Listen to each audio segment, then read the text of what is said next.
咁我由 Form 3開始咧就補 TC 去到 Form 6，咁咧最後就喺 DSE 由學校撇咗3啦，去到最尾5星嘅成績，咁足足升咗3個 grade 又多。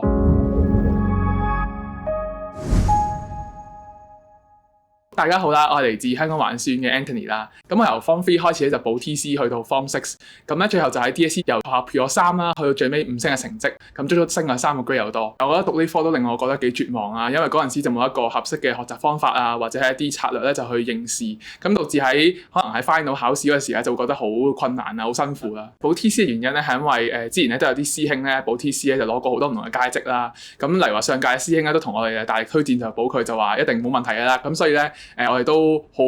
放心咁樣去補 TC， 結果出嚟當然都係好好成績嘅。咁但係喺補咗 TC 之後咧，佢會俾好多嘅資源我哋練習啦，而亦都會教我哋用唔同嘅方法，好有趣生動嘅方法去令我哋去明白一啲 Chem 裏面好艱辛嘅知識啦。咁我認為咧都當中咧都幫咗好多咧，而我最尾個成績咧都係令我好滿意嘅。我會話 TC 係好風趣幽默，同埋佢教書嘅方式好生動啦。咁佢成功令到 Chem 呢一科本身都幾